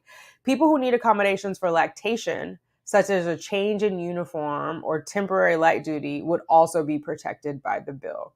The crisis has allowed for more of an understanding and conversation about the importance of making sure that parents are supported and that there are systemic supports and that we're not waiting for a crisis, that those base supports are in place long beforehand, right? Which is always good planning. You imagine what the risks are and you do risk assessments and you build things into place to offset what those potential risks are. You don't wait for the crisis. You don't wait for the rainstorm to buy the umbrella. You know that a rainstorm might be coming. So if passed, the Pregnant Workers Fairness Act would have to go back to the House for another vote, but it is expected to also pass that chamber. I'm not sure why it would have to go back to the House, but either way. Casey, who has been advocating for the bill for a decade, said in a statement to the 19th that he's done so because the last thing parents and parents-to-be should have to worry about is losing their job because they are pregnant. say it again for the people in the back. The last thing parents and parents-to-be should have to worry about is losing their job because they are pregnant. So the Pregnant Workers Fairness Act has overwhelming bipartisan, bicameral, hopefully I'm saying that right, support, and I'm fighting to bring it to the Senate floor as soon as possible. Murray says she sees the two bills, pregnant workers and pump, as common sense policy that should have been law before the shortage hit. We're talking about basic protections like ensuring pregnant women have a stool or a water bottle so they can stay on the job, or that all nursing moms have the time and space they need to pump, Murray said. We've been fighting for years to get these bills across the finish line. With reproductive rights under attack and with a formula crisis still putting stress on parents' shoulders, the very last thing anyone should have to worry about is losing their job because they're pregnant or nursing. Since the formula shortage began, calls have come in to a Better Balances hotline for workers. So that's crazy to me. So imagine you can't pump because your job doesn't support it, or because you're trying to nurse, it puts your job at risk. But then you also don't have formula, especially if you're in the low income bracket that we've been talking about that has the least amount of protections. It just puts you between a rock and a hard place. So again, write to your senators, write to your representatives, and let them know we're not going to take it. Working in person is also made more difficult by the fact that no daycares in her area will take her son amidst an ongoing shortage of childcare providers and spots. She has called 30 daycares and is on 7 wait lists for spots that won't open for months. An at-home provider who was going to take her son when he turned 6 months fell through. The stress has taken a physical toll. Amanda says she suffers from dizzy spells, almost daily, as well as lower stomach pain. She's seeing a psychiatrist, a counselor, and an ear, nose, and throat doctor, or ENT, who has now referred her to a physical therapist. Her employer has said that if she can't find a solution, they may have to fire her. Meanwhile, Amanda has started to look for jobs that are strictly remote. Even that, guys, let's be honest. If you're remote, it doesn't mean you don't need childcare in your home. Like, you cannot be 100% on the job remote and 100% taking care of your kid. You just can't. And not, give your best to both. Either you're shortchanging your child or you're shortchanging your job. But you would need somebody at home helping you. And where does that money come from? Where does that flexibility come from? Her situation, she said, is a clear example of the ways the current law fails workers. The protections it provides have no teeth and don't address workers' true concerns, particularly now as the shortages have intensified the need for flexibility. So I think we get the gist. That's the headline. Those are the headlines. I just think it's reprehensible that we have. If there's anybody who wants to come up, throw your wig on, ladies. Throw your put some lip gloss on. I don't even have any on. Speaking of which, but I'm gonna. If anybody has any stories they want to share or want to get into this, I'm going to drop it's in the chat. You do have to have your camera on if you're going to come up. So, that is the only thing. But let's get to some of the comments. It makes me really sad. It makes me sad because, like, to the point, men are not fighting for Viagra and condoms. I just feel like women have an agency over their own body and just things in society that could be easier for them, right? Like having a pumping act, having support, we don't have maternity leave in America, like guaranteed maternity leave across all of the sectors. We don't have that. There are some countries who give like a year off paid leave. We don't even have it. There are some people, and I've learned through you guys, because I wasn't even aware. There are some people who would like have their kid and like 3 days later they're back at work because they have zero leave. Like either they're taking vacation or some other PTO, but they don't have like official maternity leave. Like you just had a baby, here's 6 weeks, or here's like, I think our company's is up to a year. But I know everybody doesn't have that, and I just think it's crazy. Okay.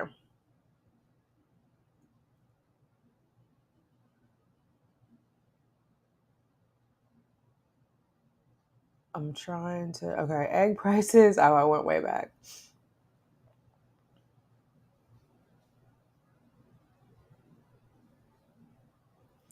Yes.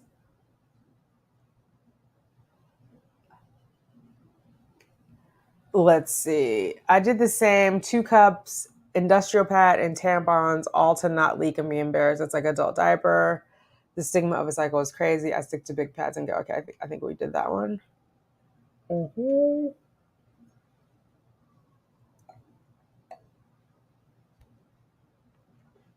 Yeah, everything will go up. Genesis, I was more comfortable in the period panties after baby because if you leak, people understand, but I can't put all my faith in panties alone. They are good at, hey there. Hi there. Can you hear me? Uh-oh. Hang on one second. Let me, I got to switch my headphones in.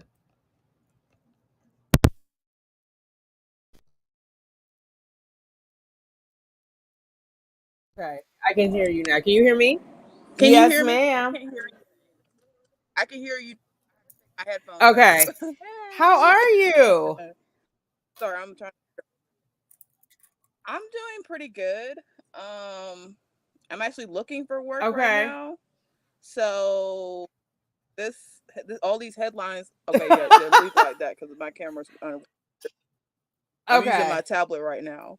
Um, so these headlines are kind of like I thought all that stuff was already in place. Are you serious? It's not in place.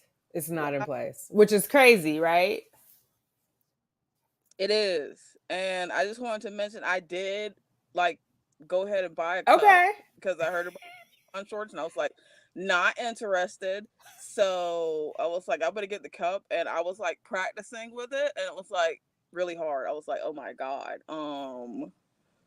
Yeah, you got to get comfortable with it. It's, I'm telling you, because when I used it, like I said, to start camping, you got to practice at home. It's nothing you want to be out in public trying that John for the first time. Oh yeah, definitely not. It's a mess and a half. But the thing is, I'm sketchy about the period panties. I've seen a lot of people. Now, I don't know if they're really using them because they reached out to me for a sponsorship and I was like, I haven't fucked with y'all like that, so I can't just be promoting it.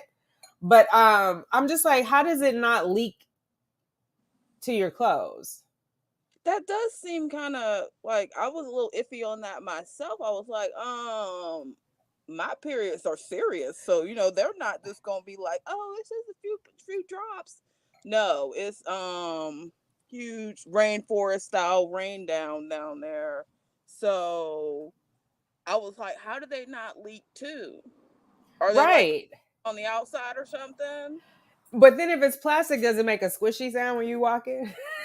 I was thinking that too. So I was like, nah, I'm just gonna get the cup and back it up with a pad because I haven't heard any Yeah. pad shortage or anything. I hope to God there's not one. I'd be screwed. Yeah, it's crazy, and I just feel like because it impacts us, like us women, they were just like, oh, they'll figure it out. You know what I mean? Like how you run out of tampons? That's crazy. I was like, because my last cycle I was actually using tampons, but I'd had them for like years. Like I didn't have to go to the store and buy any. I just had them. And I was like, okay, because I wanted to go swimming with my nephew and my mom, and I had to put a tampon in so I could do that. And I was Right. like, okay, it worked, but I was like, I've never really liked tampons, Same. so it was just like, I got to figure out something else. And then I found out about the cup. Well, that's not exactly true. I actually knew about the cup because I used it years ago, but I don't know what happened to it. It was just like it just kind of disappeared, and I never found it again. I was like, what happened to my cup? But I bought another one, and that thing was like $28. I was like, really? Oh my god. Yeah. Some of them I've seen now are like $60. I'm just like, it must be magical. I was like, at least I don't have to buy them every month. I mean, that would be really like a pain in the butt. I know I shouldn't be smoking, but I need a cigarette. Oh my god. I just smoked. I said I smoked my last one yesterday, but I'm like, I might go get a pack. I've quit so many times, and I just keep picking them back up because I'm stressed out. Same. And the price went up after July 4th, they went to $17. So I'm really like, I have to lay off. Oh, I'm lucky because I live in Georgia, and cigarettes aren't that expensive here. I think ours is like it must be extra tax because I'm like, why? It's something to do with being here because the ingredients are the same. You know what I mean?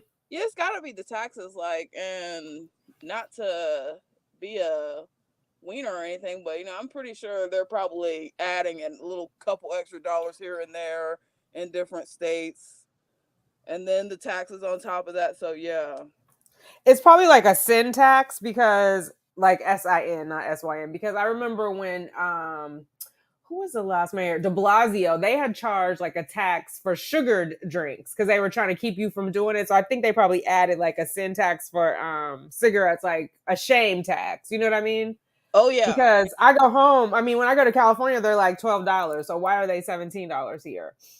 I used to live in Nevada, and they were probably around 8, 9, or $10, depending on which ones you get. And I was like, yeah, I quit smoking there.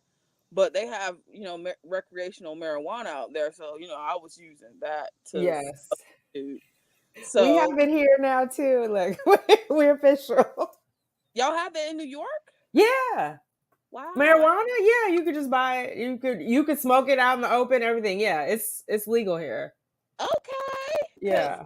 I'm the job that I'm applying for. I have to be able to be willing to relocate to any state in the United States. No, and I kind of put down that I would only prefer to move to a state that has recreational type stuff going on. Wait, you But put that on your job relocation document? no, I didn't. They just asked me to list like 3 different states I'd be comfortable moving to. I chose Nevada, Colorado, and Washington D.C. because I know they all have recreational. Okay. But see, now Washington D.C. is tricky. When I go there, I can get it delivered, but they're delivering cookies and the weed is like a bonus. Really? Yeah. There's a place. It's not. I can't even think of the thing. But like, you're paying for the cookies. You're not paying for the weed. But they're delivering the weed and the cookies. So obviously, you overpay for the Ah, cookies so they can get their money. I didn't So know maybe that. you can smoke it, but you can't technically sell it. Because I nobody bothered me Yeah. about using it, but it was like getting it to my room. I know they had like laws when I lived in Nevada where you couldn't sell it, but you could like give it to someone in exchange for like a donation or something like that. But you Exactly. couldn't be like, oh yeah, I'm flinging grams here. Come over here if you need a gram. You can't do that, or you get in trouble. I told her off. She was like, listen, Uh-oh. It sounds like you went underwater. Can you hear me?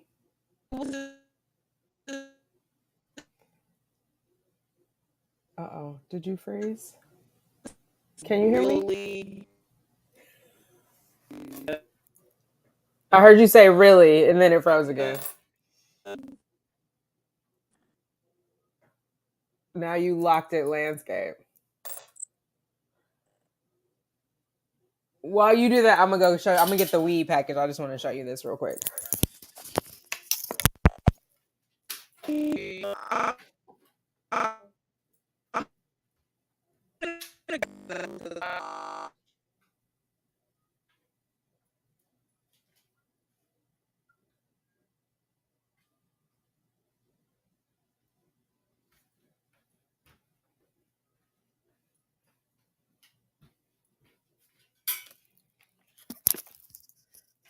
Okay.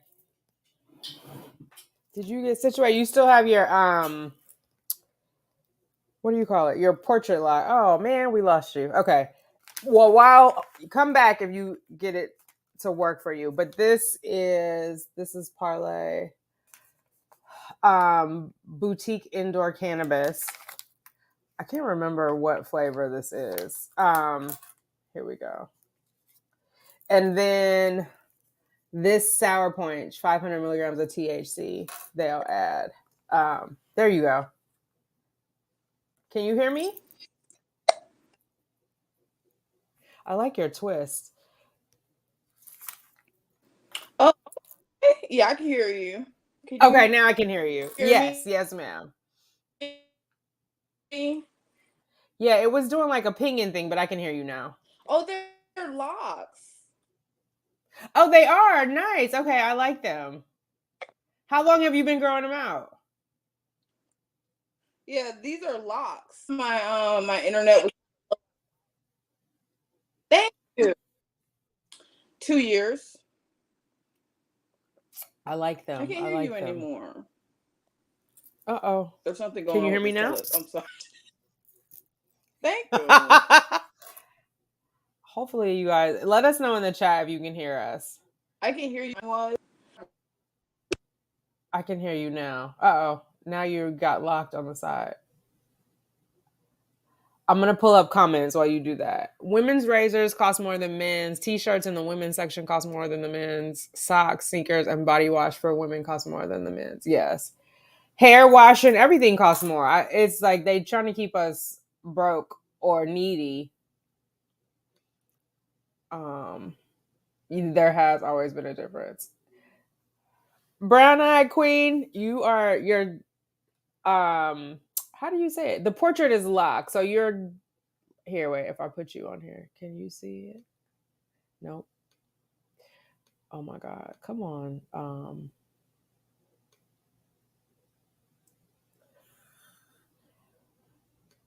And I cannot hear you.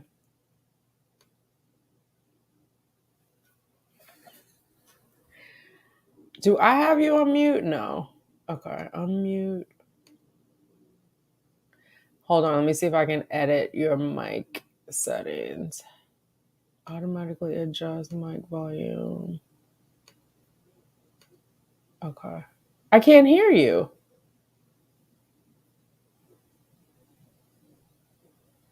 Nope.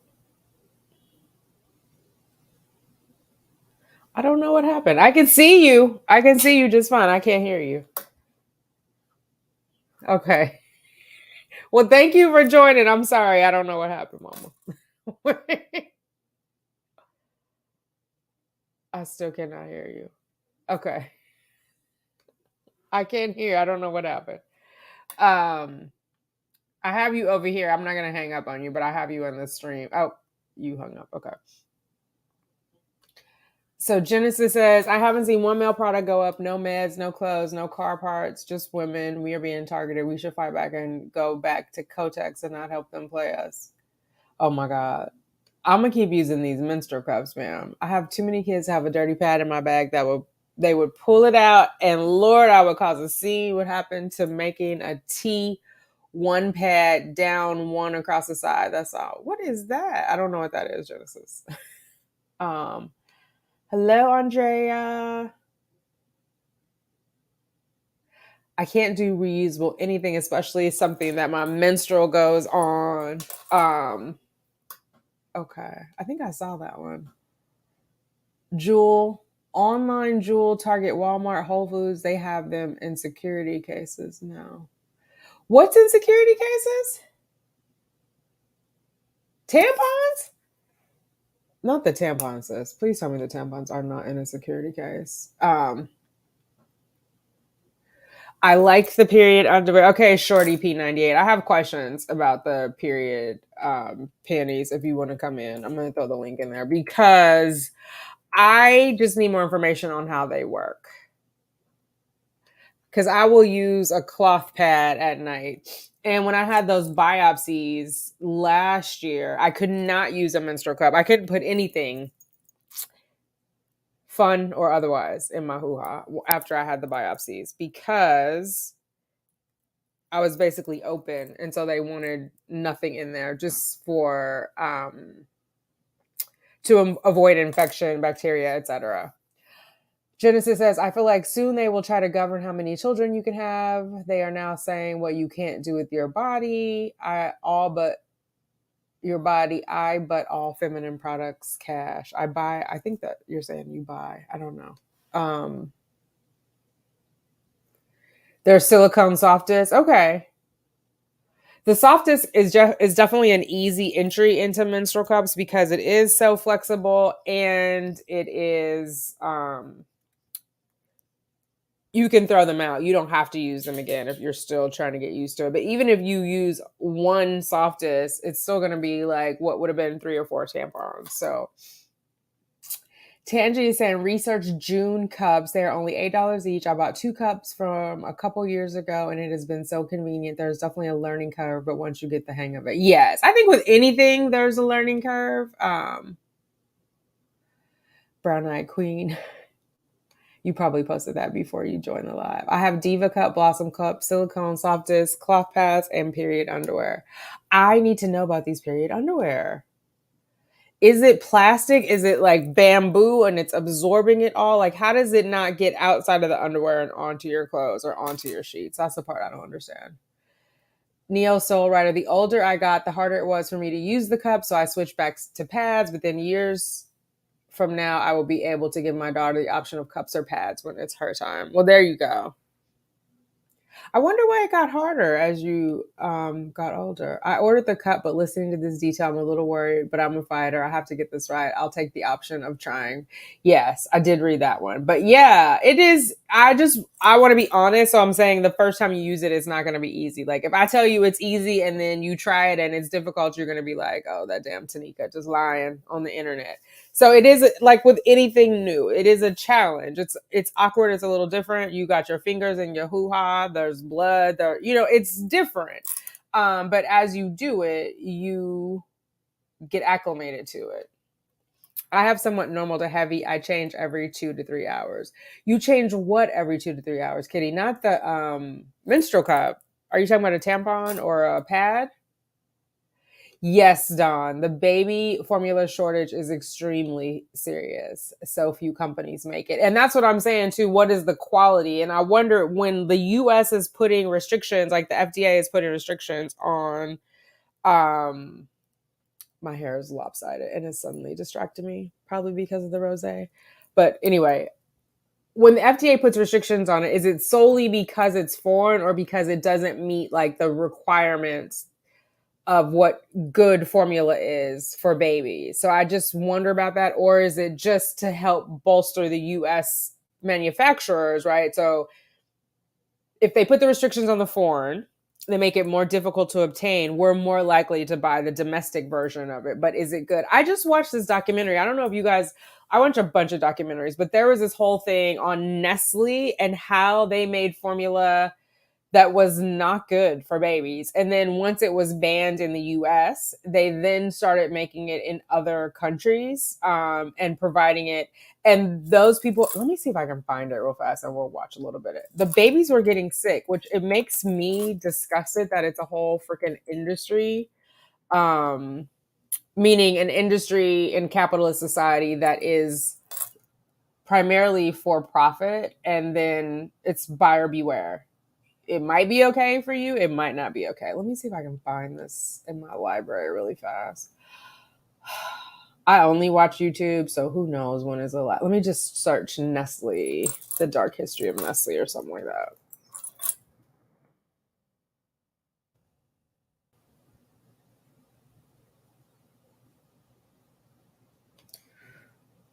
Let's see.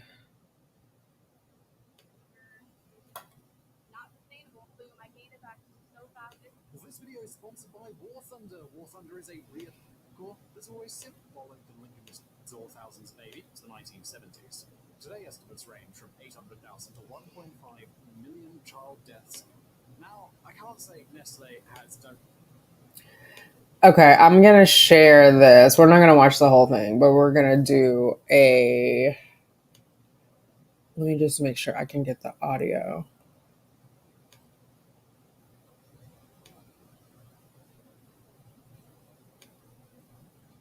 Share audio. Okay. So can you guys see this guy? Let me make him bigger.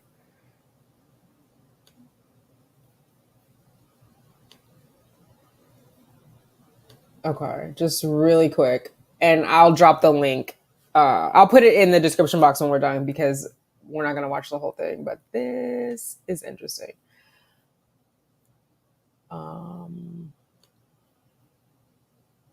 Before people would stop buying their products. If your answer is anything over 1, I'm concerned for you. But you're not wrong. Now, I can't say Nestle has directly killed hundreds or thousands of babies. What I can say is that a study by the National Bureau of Economic Research estimates that in 1981 alone, the mortality resulting from Nestle's marketing of infant formula in low-income countries was 66,000, and they've been promoting it non-stop since the 1970s. Today, estimates range from 800,000 to 1.5 million child deaths a year as a result of bottle feeding in unsuitable conditions. Otherwise known as the locations where Nestle, and we'll throw in an allegedly here, has pushed their formula with fake nurses, misleading ads, and slogans like Lactogen is the very best milk for your baby. You know, unlike the sterile, convenient, and free breast milk that mothers were already using. The post-World War II baby boom was a dream for infant formula companies. More babies meant more customers. Breastfeeding rates had dropped by half and sales peaked in 1957. However, this kind of growth couldn't last forever. In the 1960s saw a falling birth rate and a return to breastfeeding. With record profits to maintain and shareholders to satisfy, formula companies needed more babies and more mothers who needed formula. The obvious answer was to look for new customers in lower income countries. But there was a problem. Only between 1% and 5% of women were unable to breastfeed, so very few required infant formula. This was made even trickier by the fact that low wages meant bottle feeding their babies would use up around 40% of their income. When presented with these issues, it'd be nice to think that most companies would just simply give up. Not only was there no need for the product, convincing mothers to buy it for their babies would probably mean there'd be no money left to feed themselves. This pesky moral dilemma, though, didn't stand in the way of Nestle. Where a new market could be found, profit could be made. So in the 1970s, formula and ad campaigns flooded into Africa, Asia, and South America.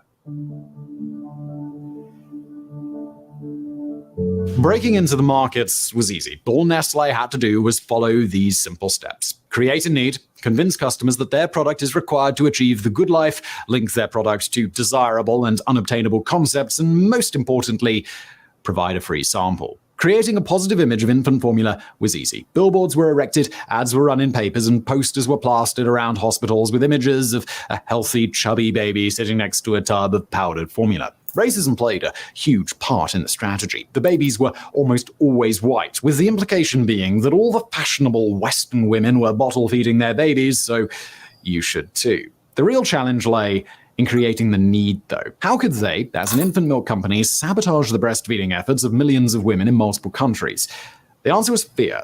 Nestle knew that stress and anxiety could reduce, if not stop, lactation altogether, and if they could do that, they'd have their customers locked in. So, how do you scare a bunch of new mothers enough to prevent them from being able to feed their babies? Some attempts were subtle, implying breastfeeding would lead to your breasts sagging, prevent you from working, and make you look poor and uncivilized. Others ditched all attempts at subtlety. Nestle advertised Lactogen in Africa for use when breast milk fails, and one of their most famous ads featured the claim, "Don't wait too long to wean your baby. If you do, the little one is likely to be weak and anemic." Borden Klim produced a radio jingle that went, "The child is going..."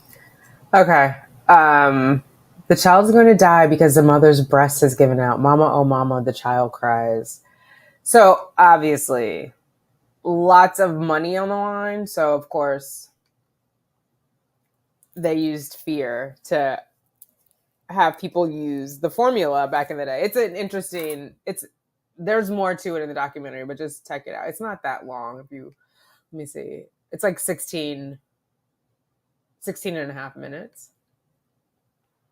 But they were convincing people. And the thing is, after such a period of time, if anyone is breastfed knows, like if the baby hasn't been nursing, when they're like, don't wait too long to wean, and they give that first free case of formula, it delays milk coming in, right? Because there's no sucking. And then it also could diminish the milk supply, or not diminish it, but keep it from building up, because the more the baby sucks, the more milk builds. And in the beginning, it's not even milk that's coming up, right? It's colostrum, which has all the good antibodies in it. But young mothers, naive mothers, you can't see how much milk is coming out of your breast. So you're not sure if your baby's getting enough. And so you're supplementing. And when I was little, like, I think they were supplementing with pet milk. I don't know if they have that on the East Coast, but back in California, they have Pet's milk.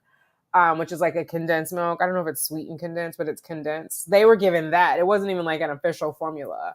I had a lot of pet milk. I was a chubba wubba baby. Wasn't missing no meals, wasn't missing no formula. So Kitty is saying there's no current shortage of regular infant formula in Canada. However, there's a shortage of infant formulas for infants with food allergies. Oh, interesting. In certain medical conditions. This includes extensively hydrolyzed formulas and amino acid-based formulas. My sister, Erica, needed specialized formulas. She had a lactose intolerance, and so they gave her soy formula, which then accelerated, which had a high amount of sugar because it wasn't really tasty for babies, and it led to tooth decay for her. It was very weird. So America first at the compromise of innocent little babies who don't have a plan B, like they can't chew on something so long. But anyway, I guess I never understand your country. Very interesting. Yeah, I don't agree with this America first bullshit, but they definitely were like, buy American, buy domestic. We're going to make it difficult for you to get these non-American products, even though we are not able to keep up with production. I just think it's all bullshit, honestly. Hey, Elaine, how are you? I'm glad you didn't miss it. So, period underwear has a pad in it. Oh, it does. Okay, I have to look it up. The way that I understood it is just like period. It's just panties that absorb your blood. And I always was like, what's the maximum? How does it not get on your pants? How does it not get on your clothes? They use the same lining of a pad in the period underwear. Okay. So can you wear, like, Kitty, can you wear one pair of period underwear like all day? Are you switching at 12 hours? Like that, how does that work? Because if you wear a cup, you're switching it at 12 hours. If you wear a pad, I think it's like every 4 hours or so. A tampon is like 4 to 6. Otherwise, you're at risk of toxic shock syndrome. No worry, Brown Eye Queen. I'm glad I got to talk to you. I love your locks. So yeah. So yeah, I am just not sure about the period underwear, but if it frees you from the tampon shortage and the fuckery that's happening in Congress and in politics, you know, whatever, I'm not here to say don't use period underwear, don't use a cup, don't use a tampon. I know using a cup is better for the environment. I know using reusable pads is better for the environment, but I also know like some people are squeamish and they're like, "Oh, blood touched that. I don't want to sanitize it. Like I don't ever want to touch it again." Right? Even though it's not, how do I say this? It's not dirty blood. It's just your endometrium lining coming down. It's not, I don't even know if there's a such thing as a dirty blood. I don't want to cast aspersions and say the wrong thing. I'm just trying to think this through, like why you would be worried about your own blood being touching something. I don't know. Your own blood cannot harm you all by itself, right? Like if there's some unsanitary practices, like I'm sure if you smear it on your spoons and then try to eat yogurt, that's not good. But just using a period cup in and of itself, I don't know what the concern is about your own endometrium lining breaking down. So yeah. I think it's all interesting, and I'm particularly interested as we prepare for this next season of politics, right? In November, we're electing new people. In New York, we just elected some people this month, but I just want to encourage us, like, as women to be involved in politics and understand the things that impact us instead of, like, just standing by with our hands like, oh my God, all this stuff is happening to us. It's happening to us from the people that we elected, the people who work for us. So the more informed we can be about what their initiatives are, what their motives are, the better off we are. And then we vote them out. If they're not in support of us and our progress, we have the power to vote them out, as long as there's enough like-minded people of that same thought, which is why I think it's important for us to talk about like headlines and hoo-hahs, because there are some specific laws post Dobbs, right, which overturned Roe versus Wade, that are impacting just us uterus carrying women. And I say it specifically like that because there are some things, if you're a cisgender woman, that you're dealing with that like a trans woman is not. So I'm not trying to exclude anyone, but there are like, for example, a trans woman is not bleeding once a month. If there's a tampon shortage, it doesn't apply to her. So I just want to be inclusive, but I want to be mindful of who we're including in what. I'm all for girl power, woman power, but cisgender women premenopausal are the ones who are impacted by this tampon shortage. I don't even know. Is it like breastfeeding? I think is a cisgender woman thing, right? Too, but no, because you could be a trans man and still be able to breastfeed. Either way, the fact that some employers don't allow you to pump or don't make accommodations for you to pump, I think is outrageous. And I think that's something we should hold our elected officials accountable for. In a perfect world, at least in my perfect world, I don't know about y'all's, I would breastfeed all my babies. I breastfed Cheyenne. I think there's something about it. Like, Cheyenne has got a fierce immune system. She's had no major illnesses. There's a bond that's created when you nurse your child. So I would encourage everyone to try it and get the support that you need, because I know it depends on what your lactation support is. Some people feel like, oh, it's not something I could do. And other women are like, I don't want to do it. Like, my grandma told me her titty sag, so I don't want to do it. Those are all kind of ancillary issues. But if you choose to breastfeed, there should be a system in place to support you with that, from a legal standpoint, an employee standpoint, an employer standpoint. What legal responsibilities do your employer have?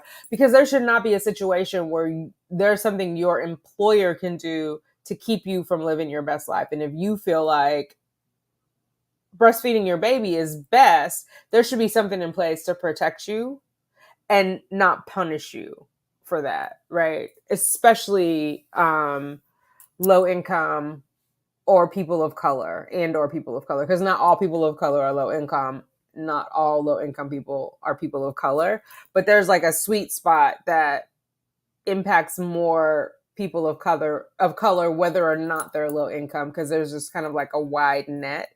And so there should be systems in place to counteract that and to support you in what you want to do as a mom. So hopefully all of us here in the TTC community will become mothers. And if we want to explore the option to nurse our children, we should be able to explore that freely without worrying about loss of job, loss of income, or being stigmatized otherwise for making that choice for our children.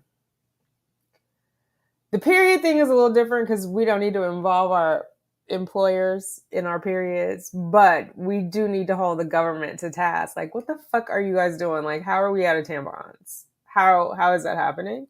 If we choose to use tampons, and then if we don't want to have that level of waste, why are the price of period cups going up? Yeah. We just have these extra body parts that guys don't have, or we have these, we all have body parts. We have body parts that require a little more maintenance than the body parts that men have. And I feel like sometimes we're unduly punished. It costs us more. Did you want to come say hi? I don't know what's happening. Okay. You want to say hi? This is Justice. You say hi, Justice? Hello. Oh my God. She's looking so wide-eyed and innocent, like I've been torturing her. She's like, help, help. Okay. All right. Anyway, so that's the purpose of headlines and hoo-hahs. Next week, we are going to go over the high mortality rate for women of color, specifically Black women in labor. We're more likely to die giving birth. We're more likely to die being born. So we literally come into this world fighting for our lives, and then we continue to fight. So how do we change that? We have to start with the lawmakers and hold them accountable. Thank you, my little baby. Okay, let's see. So Kitty is saying I wear at night and change it in the morning. Okay, so you're not leaving the house in the period underwear. In the morning I move to pads and softest together. Okay. That is interesting. Yeah, that is interesting to me. Let me check. I don't know if anybody joined on Facebook. I'm going to check over here because I'm trying to be fancy and stream from multiple places, but it might be too much for the country girl. I